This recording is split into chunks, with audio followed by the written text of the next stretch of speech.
Hello, that's what NBA YoungBoy right now, right? I don't know if it's his little thing, whatever. Suck on that balcony on that chair for $100.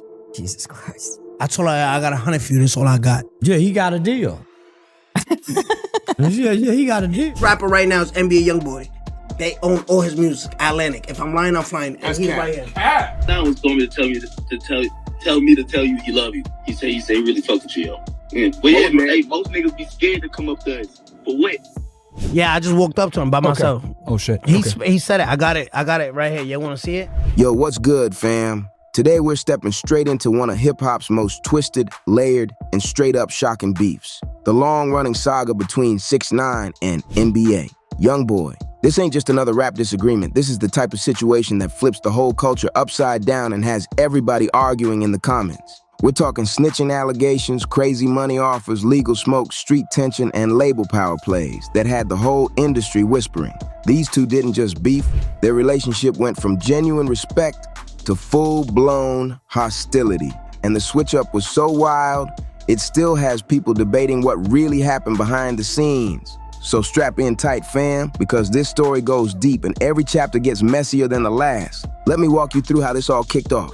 Back in 2018, 6ix9ine and NBA YoungBoy were both moving like unstoppable forces. They were young, dangerous, unpredictable, and dominating every conversation in rap. 6ix9ine had the whole internet locked in with the wild hair, wild lifestyle, and wild energy, while YoungBoy was building an entire movement out of Baton Rouge with his raw emotion and nonstop grind. These weren't just upcoming artists. These were two storms hitting the culture at the same time, reshaping everything around them. And here's the part that shocks a lot of people today. Despite how ugly things are now, these two actually respected each other heavy back then. It was a different era, a moment when the streets still believed in real loyalty and real code. You feel me? 6ix9ine even told this story himself, and it really shows how different the energy was back then. Picture the scene. It's 2018, the rap game is boiling, everybody's dropping heat, and these two young giants are finally crossing paths. According to 6ix9ine, NBA YoungBoy actually stepped up to him first and showed him real love. Not some fake industry fist bump, not some forced smile, but genuine respect that hits different. He came through calm and solid, one of the coolest dudes you could meet, at least in 6ix9ine's eyes. And then 6ix9ine added something that really says a lot. He only rocks with people who rock with him. That line right there shows how simple things used to be before everything spiraled into chaos. That you had a perception in your head that might be negative, that you met, and then they completely proved you wrong. I think NBA YoungBoy. Okay. So I thought NBA YoungBoy, like, you know, had a, like, want to be down. Like, how I say, like, I met him at a basketball game, but this is before cooperation. Okay, what year? Oh, this is like 2018-ish? Like, yeah, I just walked up to him by myself. Oh shit. He said it. I got it right here. You want to see it? So he's like, yo, I walked with 6ix9ine. He mad cool. He came up to me by himself. And this is in New York City? No, it was in LA. LA, okay. I'm gonna see. I saved it, but NBA YoungBoy, he's pretty down to earth. Mm-hmm. I think just misunderstood, bro. I think people just misunderstand his music. It's real. Yeah, people think he's like reckless and violent. I mean, he's not. He's actually, he only fuck with people. This moment is important because it proves that before the drama, before the labels, before the internet turned everything into a war zone, these two actually saw each other as authentic forces in the game. YoungBoy didn't flinch at 6ix9ine's wild reputation, and 6ix9ine respected YoungBoy's raw aura right back. It wasn't fake, it wasn't for cameras. It was real mutual respect between two artists fighting their way to the top, hungry and unstoppable. He told me to tell you he love you. He say he really fuck with you, yo. Man, Shorty a real nigga. Shorty just seen me and greeted me. You hear me? Yeah. But yeah, man. Hey, most niggas be scared to come up to us. For what? We some of the coolest niggas you can meet. That nigga seen me and greeted me though, and kept it going. Real nigga. Yeah, man. They met each other on solid terms, but anyone who knows the streets knows nothing stays the same forever. And what came next? It flipped everything and set the tone for years of real tension. Fast forward to 2020, and the whole landscape shifted heavy. 6ix9ine's world collapsed overnight after he got pulled into that RICO case with the 9 Trey Bloods, and everybody knows how that played out. When he decided to cooperate with the feds, his entire image shattered instantly. Almost the whole rap world turned on him, and he went from being one of the loudest names in the game to the most avoided one. When 6ix9ine touched back down after jail, the industry treated him like he carried something contagious. Nobody wanted to work with him, nobody wanted to stand next to him, and his career was hanging on life support. Artists who used to show him real love were suddenly acting like he didn't exist. That's how it goes in the streets. Once you cross a certain line, there's no reset button, no second chance at respect. But 6ix9ine wasn't tapping out. He still had major money, major ego, and a plan to force his way back into the spotlight. So what did he do? He started throwing out huge offers, trying to buy his way into relevance again. And at the very top of his wish list, NBA YoungBoy, the one artist he believed could flip his comeback instantly. According to 6ix9ine, he put $1 million on the table to get YoungBoy on a track with him. A straight million, fam. That's not pocket change. That's life-changing money for most people. And for a second there, people actually thought it might go through, because if anyone could bring shockwaves to the culture, it would have been those two on the same record. 6ix9ine revealed that YoungBoy was actually thinking about taking the deal. They talked, they went back and forth, and it really looked like the collab was about to happen. This would have been a massive moment for 6ix9ine's comeback and a smooth, heavy bag for YoungBoy. But here's where everything flips. YoungBoy backed out at the very last second, and the timing shook the whole situation. According to 6ix9ine, YoungBoy didn't want to be the first artist to jump out and work with him after everything that happened with the cooperation case. The pressure, the backlash, all that weight was way too much to take on, especially with the whole rap world watching every move. The politics were loud, the streets were louder, and YoungBoy decided the risk wasn't worth the fallout. Cooperation, like when I gave Kodak $1 million, I guess NBA YoungBoy, and I could tell you this, act was, we were gonna pay, when we did that Kodak feature, we already had, not saying that Kodak was our second option, we just had the $1 million there to, do the video with Fume Vapes and all that shit. But I guess NBA YoungBoy was, I guess he didn't want to be the first person to jump, But hold up, because this story gets way messier. After YoungBoy stepped back, guess who suddenly popped up interested? Lil Tim. Yeah, that Lil Tim. YoungBoy's close associate tied to the King Von situation in Atlanta back in 2020. This is someone with a serious reputation, someone deeply connected to YoungBoy's circle, and definitely not the type of dude you play around with. So when Lil Tim showed interest in taking that $1 million collab, it was a wild moment. 6ix9ine probably thought he found the ultimate loophole. If he couldn't secure YoungBoy himself, getting someone from his inner circle was the next best move. And Lil Tim had major street credibility, his name ringing heavy because of everything that went down. So a collab with him would have still tied 6ix9ine to YoungBoy's world in a big way. But just like YoungBoy, Lil Tim backed out too. The street politics were too loud, the backlash too unpredictable, and the risk of aligning with 6ix9ine was way heavier than any bag, even $1 million. The whole situation showed just how deep the politics ran. Fam, working with 6ix9ine after that cooperation situation was basically career suicide for anybody trying to hold on to their street image. Even a whole $1 million couldn't make up for the type of heat and backlash someone would face for standing next to him. So of course, everybody backed away, and that left 6ix9ine frustrated, heated, and probably feeling real betrayed. He had the bag ready. He had the hunger to make music again, but nobody was willing to risk their name by showing up on a track with him. That type of rejection hits different, and it can turn respect into resentment quick, real quick.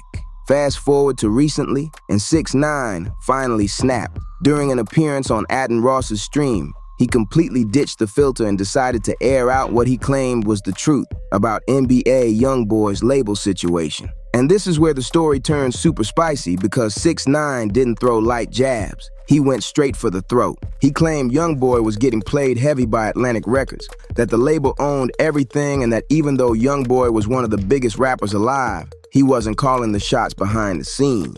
According to 6ix9ine, YoungBoy was basically operating like a puppet under a major machine. Here's exactly what 6ix9ine said. The hottest rapper right now is NBA YoungBoy. They own all his music. Atlantic. If I'm lying, I'm flying right here. That line was a direct hit at YoungBoy's credibility and business skills, because in hip-hop, owning your masters and controlling your music is the ultimate power move. It decides whether you're a boss or just another artist locked into a deal. Right now it's NBA YoungBoy.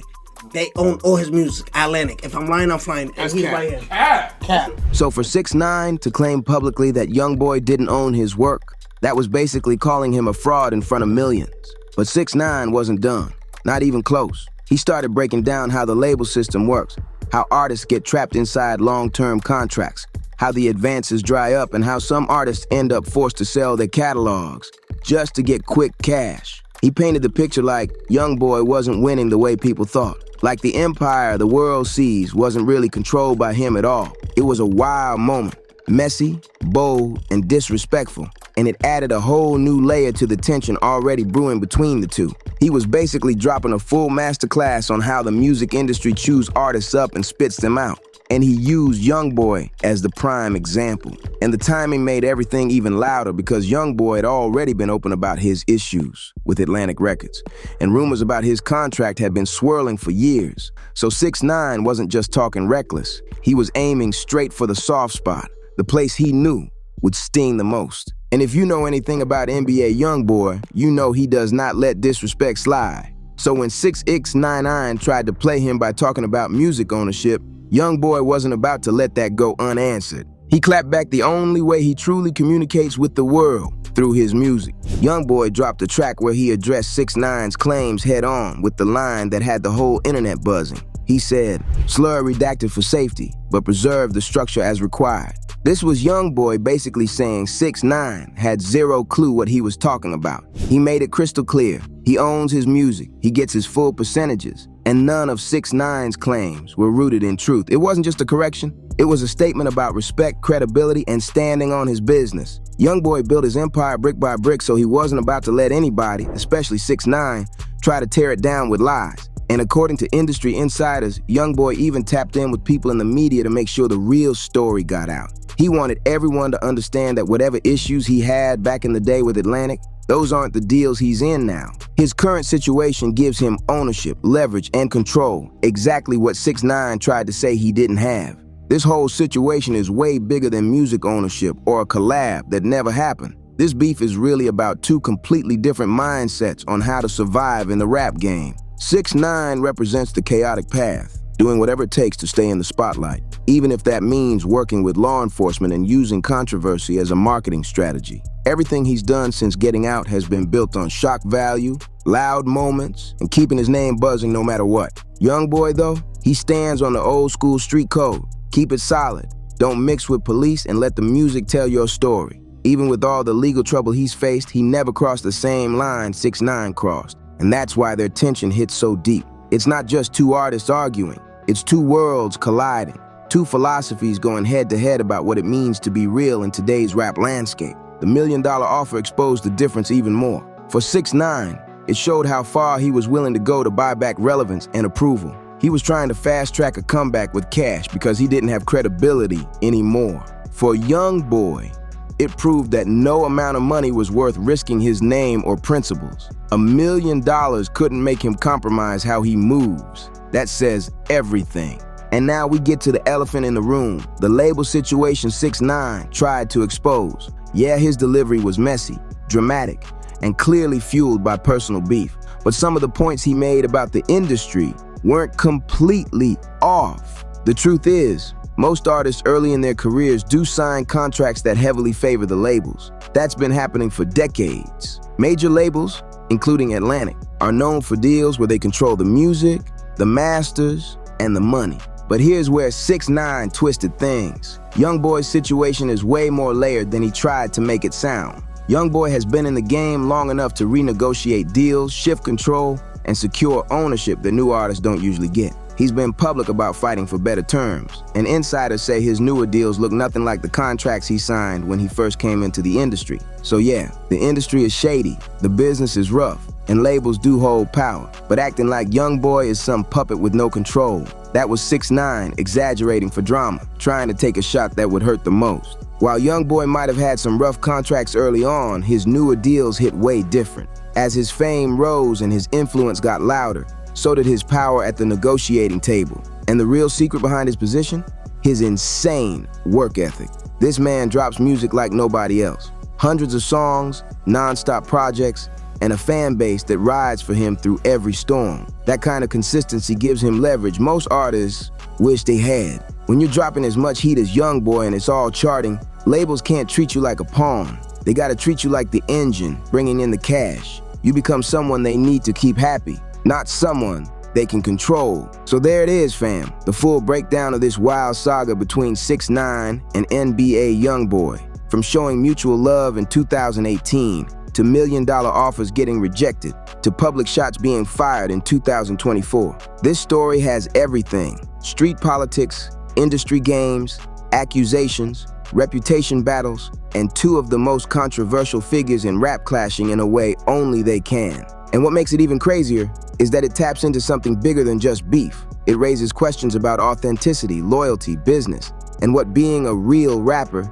even means in today's game. Will these two ever settle things? Honestly, probably not. Their whole approach to life, music, and the streets is built on opposite foundations, so seeing eye to eye just doesn't seem realistic.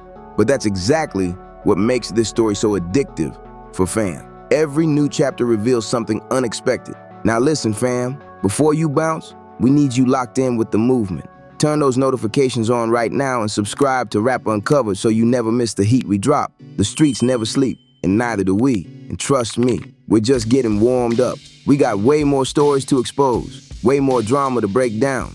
And tomorrow's upload is gonna be even crazier, even deeper, and absolutely unmissable. Smash that like button.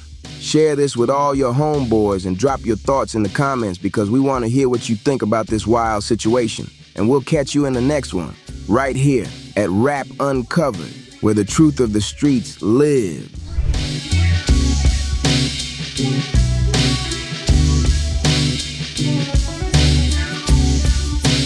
Yeah.